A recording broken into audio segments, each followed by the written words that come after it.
Hello, my friends. Welcome to another Follow Him Favorites. My name is Hank Smith. I'm here with the incredible John. By the way, welcome, John.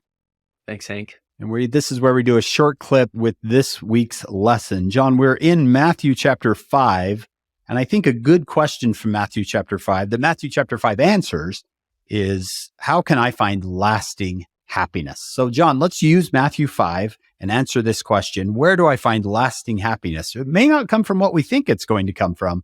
When it comes from the Savior, it may come from a backwards point of view. Yeah, the Beatitudes have been called the happy attitudes because blessed are the, could have been translated. Happy are they.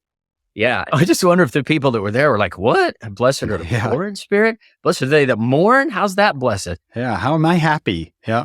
One of the things that I've heard you talk about so beautifully, Hank, is the idea of happiness is a mode of travel. It's not a destination. Mm-hmm. So the Book of Mormon says we lived after the manner of happiness. And that's, how do we discover what that manner is? And something that I love that you've done, Hank, is talking about people who put a deadline on it. And as soon as this, then I'll be happy. Yeah, we do that so often. As soon as I graduate from high school, I'll be happy. As soon as I'm out of college, I'll be happy. As soon as I'm married, as soon as I have kids, as soon as the kids move out, right? As soon as I'm retired, it just keeps going. The happiness is out there somewhere else. And I've always thought that unless happiness is where you are, it's never going to be somewhere else. You've got to find it in the situation you are currently in. The Come Follow Me manual says this: everybody wants to be happy, but not everyone looks for happiness in the same places.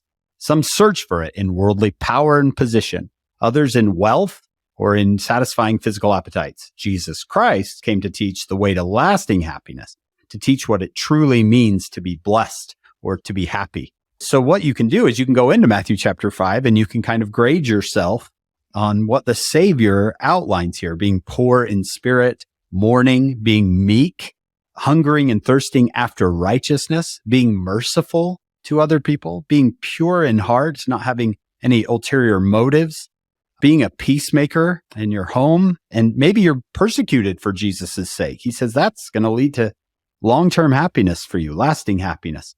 And being a light to the world, trying to be an uplifting influence to the people around you, not being angry, not letting anger enter your heart. The law of Moses says, don't kill. I say to you, don't get angry. To root out lust out of your life is to be happier. Jesus comes at this a little differently than maybe a psychologist would, or someone who's really saying you got to get a lot of money and you got to be able to shop at these certain stores and you got to drive this kind of car.